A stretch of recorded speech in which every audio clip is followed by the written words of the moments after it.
आकाश कंवर, आपके English teacher, आप इस ऑनलाइन क्लासेस में आपका हार्दिक स्वागत करती हूँ।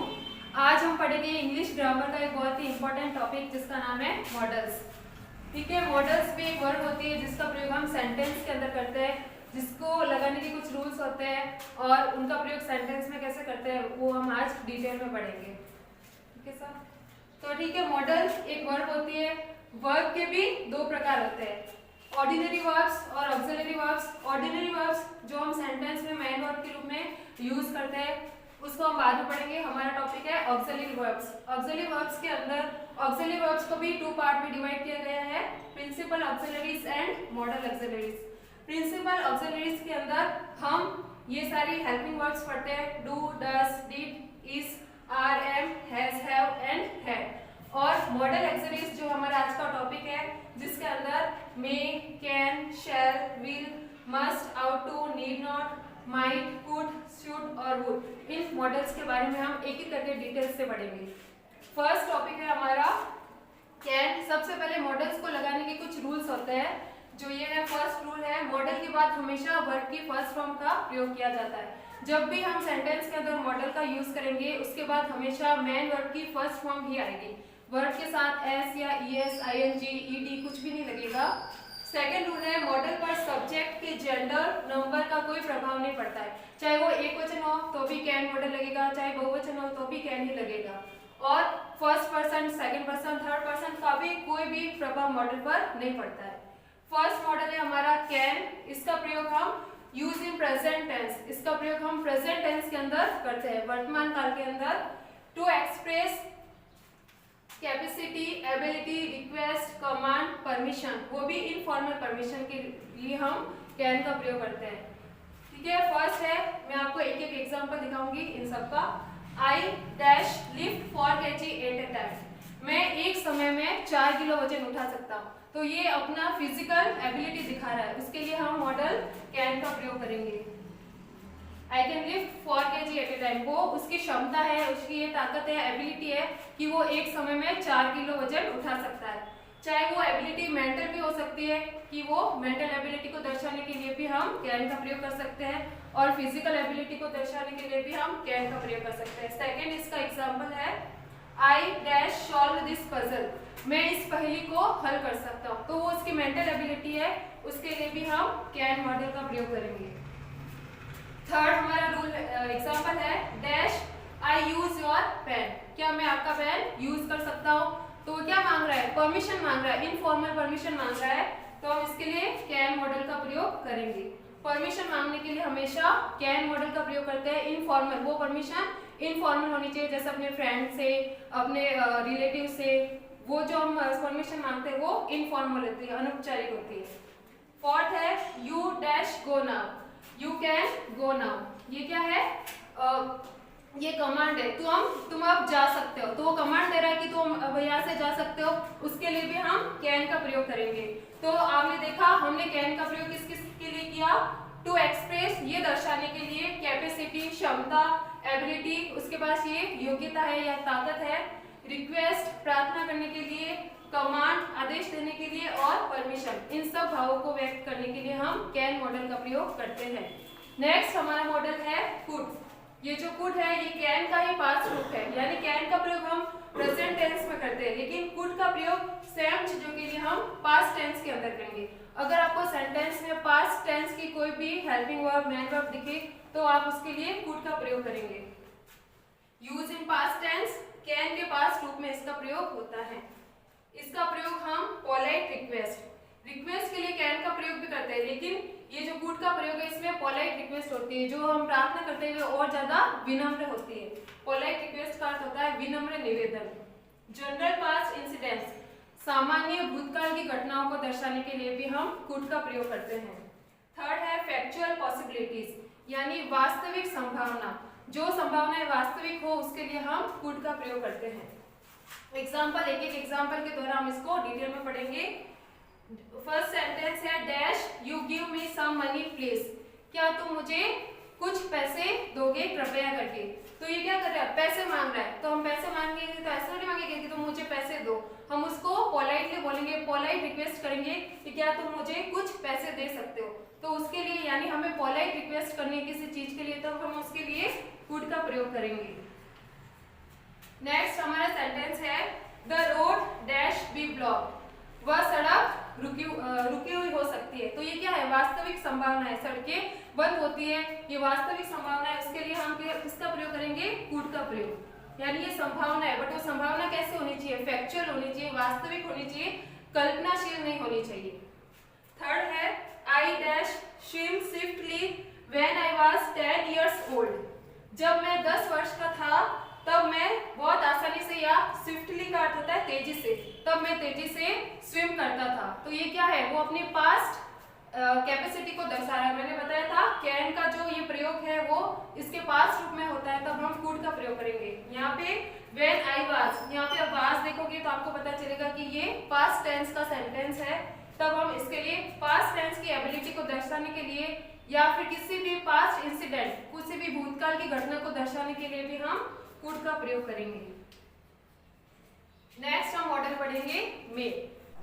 नेक्स्ट मॉडल है हमारा मे, जिसका प्रयोग हम परमिशन मांगने के लिए, विश किसी को शुभकामनाएं देने के लिए, ब्लेस आशीर्वाद देने के लिए, फ्यूचर एम हमारे भविष्य के उद्देश्य को दर्शाने के लिए, परमिशन वो फॉर्मल परमिशन के लिए हम मे का प्रयोग करेंगे, एंड पॉसिबिलिटी और संभावना को व्यक्त करने के लिए हम मे मॉडल का प्रयोग करते हैं।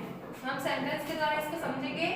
फर्स्ट हमारा जो सेंटेंस है डैश आई कम इन सर, जब भी हम क्लास के अंदर आते हैं हम परमिशन मांगते हैं, मे आई कम इन सर, क्या मैं क्लास के अंदर आ सकता हूँ।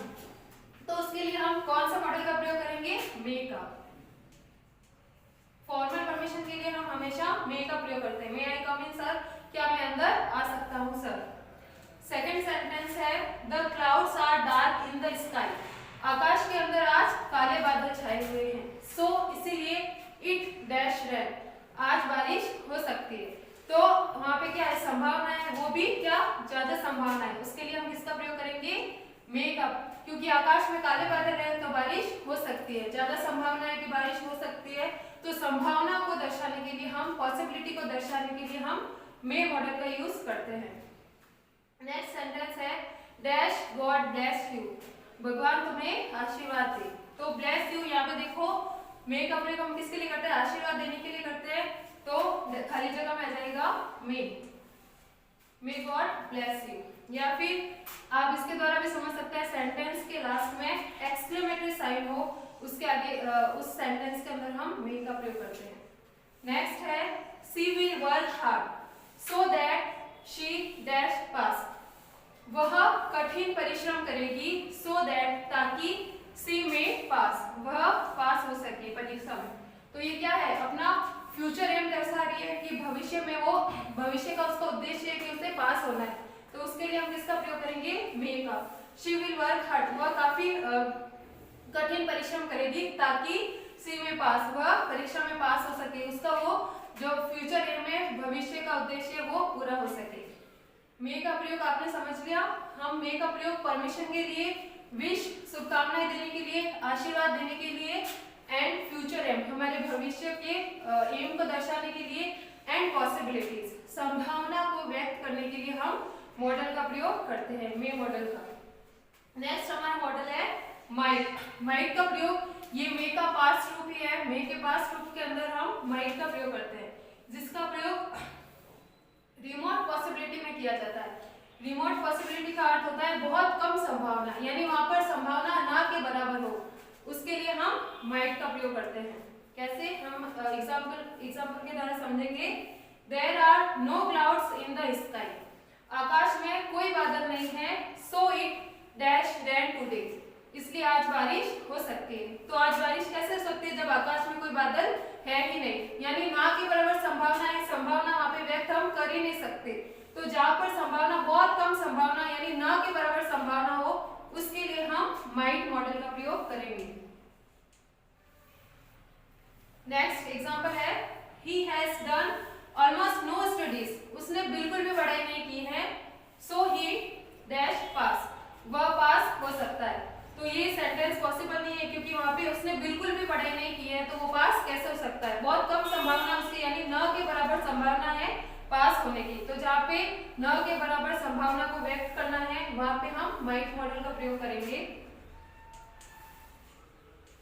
मे और माइट में ये डिफरेंस है, मे का प्रयोग हम तब करते हैं जब संभावना ज्यादा हो, उसके लिए हम मे का प्रयोग करते हैं, और जब संभावना न के बराबर हो उसके लिए हम माइट का प्रयोग करते हैं। नेक्स्ट हमारा मॉडल है शुड। शुड का अर्थ होता है चाहिए, यानी हमें जैसे ट्रैफिक के नियमों का पालन करना चाहिए, हमें बड़ों का सम्मान करना चाहिए, तो चाहिए के संदर्भ में हम हमेशा शुड का प्रयोग करते हैं। अब हम शुड का प्रयोग किन किन जगह पर करते हैं, किन किन भावों को व्यक्त करने के लिए करते हैं, वो हमारे भाव हैं ड्यूटी कर्तव्य दर्शाने के लिए, एडवाइस किसी को सलाह देने के लिए, सजेशन सुझाव देने के लिए, एंड मोरालिटी नैतिक दायित्वों को पूरा करने के लिए। इन चारों के लिए हम हमेशा शुड मॉडल का प्रयोग करते हैं। एग्जाम्पल है we dash follow the traffic rules, हमें यातायात के नियमों का पालन करना चाहिए। तो ये क्या है, हमारी ड्यूटी है, हमारा कर्तव्य है, उसके लिए हम किसका प्रयोग करेंगे, शुड का। नेक्स्ट है वी डैश वॉक डेली, हमें हमेशा नियमित रूप से चलना चाहिए, पैदल चलना चाहिए। तो ये क्या है, एडवाइस है, सलाह है कि हमें हमेशा पैदल चलना चाहिए, उसके लिए हम किसका प्रयोग करेंगे, शुड का। थर्ड सेंटेंस है you dash respect your orders, तुम्हें अपने से बड़ों का सम्मान करना चाहिए। ये क्या है, आपका कर्तव्य है, बड़ों के प्रति आपका कर्तव्य है कि आपको उनका सम्मान करना चाहिए। तो जब हमें कर्तव्य दर्शाना हो उसके लिए भी हम शुड का प्रयोग करेंगे, तो खाली जगह में हम लिख देंगे शुड। नेक्स्ट फोर्थ सेंटेंस है we dash help the poor, हमें गरीबों की मदद करनी चाहिए। तो ये क्या है, हमारा मोरालिटी है, हमारा ये नैतिक कर्तव्य है। एक मनुष्य होने के नाते हमारी ये कर्तव्य है कि हम हमेशा गरीबों की मदद करें, तो उसके लिए हम किसका प्रयोग करेंगे, शुड का।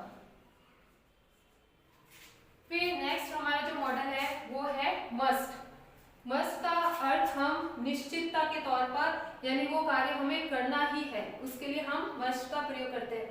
मस्ट का प्रयोग किन किन भावों को व्यक्त करने के लिए करते हैं, सबसे पहले स्ट्रॉन्ग पॉसिबिलिटी, जहां पर संभावना बहुत ही मजबूत हो, यानी 90% संभावना हो कि वो काम वहां पर होगा ही, उसके लिए हम मस्ट का प्रयोग करते हैं। नेक्स्ट है कंपल्सन, वो कार्य करना हमारे लिए अनिवार्य है। कंपल्सन का अर्थ होता है अनिवार्यता, यानी वो कार्य हमें करना ही है, उसके लिए हम मस्ट का प्रयोग करते हैं। फिर थर्ड है ऑर्डर, आदेश की पालना करने के लिए, यानी हमें अगर किसी की आदेश की पालना करनी, किसी के आदेश को मानना है, उसके लिए भी हम मस्ट का प्रयोग करेंगे। एंड लास्ट ऑब्लिगेशन, ऑब्लिगेशन का अर्थ होता है बाध्यता, हम वो कार्य करने के लिए बाध्य है, मजबूर है, और हमें वो कार्य निश्चित रूप से करना ही है, तो ऑब्लिगेशन का अर्थ होता है बाध्यता। इन सारे भावों को व्यक्त करने के लिए हम हमेशा मस्ट मॉडल का प्रयोग करते हैं। एग्जाम्पल के द्वारा हम समझेंगे एक एक करके।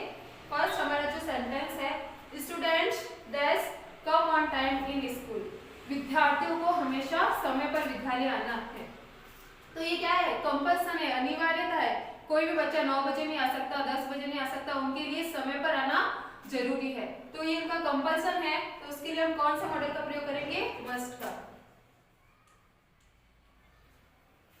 नेक्स्ट सेंटेंस है soldiers dash follow the orders of the officers, सैनिकों को, सिपाहियों को अपने से जो बड़े हैं, ऑथोरिटी के अंदर, अधिकार में, ऑफिसर्स अपने अफसरों के ऑर्डर की पालना करनी चाहिए। तो ये उनके लिए क्या है, ऑर्डर है, आदेश है, तो उन आदेशों की उन्हें पालना करनी चाहिए, उसके लिए हम मस्ट का प्रयोग करेंगे। नेक्स्ट है थर्ड, हमने पढ़ा था स्ट्रॉन्ग पॉसिबिलिटी, जहां पर बहुत ज्यादा संभावना हो, संभावना के 90% चांस हो, उसके लिए हम मस्ट का प्रयोग करते हैं। The lights are on, lights क्या है, चालू है। So someone dash be in the room, तो कमरे में कोई ना कोई है, तो यानी कमरे के अंदर लाइट चालू है, इसका अर्थ है कि कमरे के अंदर कोई ना कोई जरूर है, 90% चांस है कि कमरे के अंदर कोई है, तो उसके लिए यानी स्ट्रॉन्ग पॉसिबिलिटी है, बहुत ज्यादा संभावना है, उसके लिए हम मस्ट का प्रयोग करेंगे।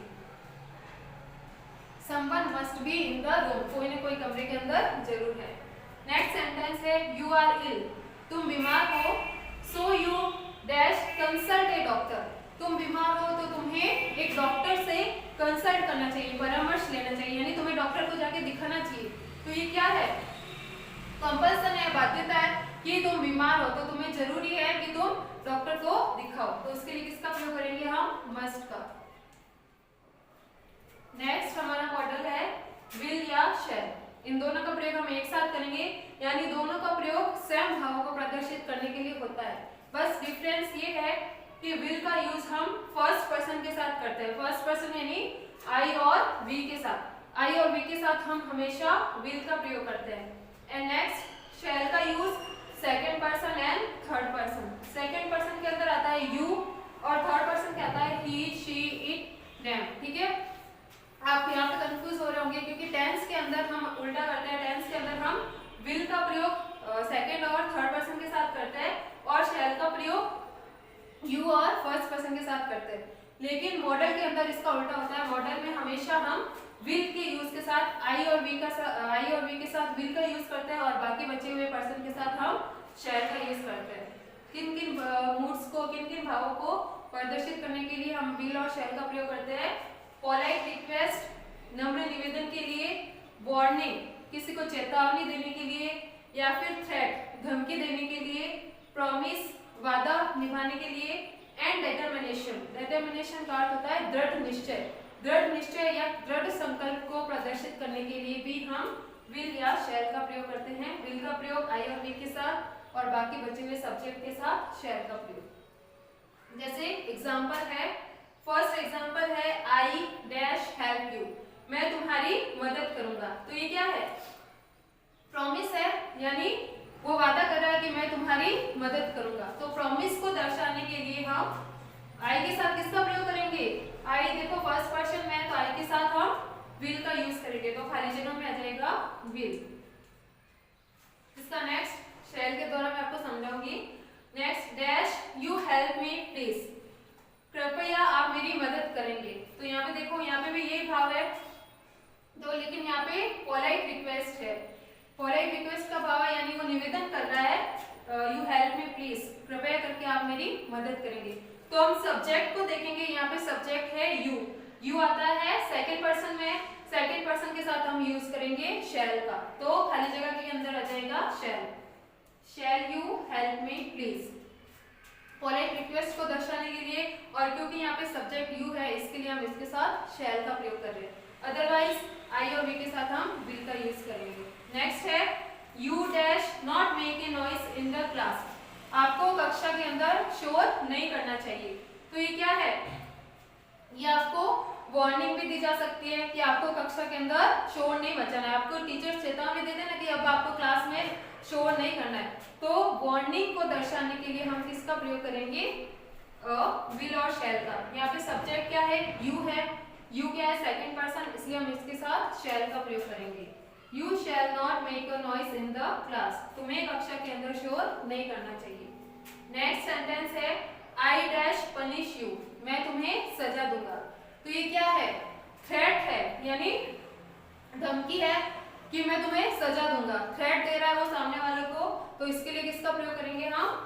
विल या शैल का। आई यहाँ पे देखो फर्स्ट पर्सन है जिसके साथ हम विल का प्रयोग करेंगे। फिर नेक्स्ट हमारा जो मॉडल है वुड। वुड किसका पास्ट रूप है? ये विल का ही पास्ट फॉर्म है। इसका प्रयोग हम लेस पोलाइट रिक्वेस्ट, यानी कम निवेदन के साथ, जहां पर हमें निवेदन कम करना हो, सिर्फ हमें निवेदन का वहां पर भाव आना चाहिए। पास्ट हैबिट्स, भूतकाल की घटनाओं को दर्शाने के लिए कि मैं पास्ट में ये करता था या फिर ये करती थी, उनको दर्शाने के लिए भी हम वुड का यूज करते हैं। फर्स्ट सेंटेंस है dash you like to have some tea और कॉफी, क्या आप चाय या कॉफी लेना पसंद करेंगे? तो ये क्या है? रिक्वेस्ट है, बट लेस पोलाइट रिक्वेस्ट है, यानी कम निवेदन है, उसके लिए हम वुड का प्रयोग करेंगे। Would you like to have some tea और कॉफी, क्या आप चाय या कॉफी लेना पसंद करेंगे?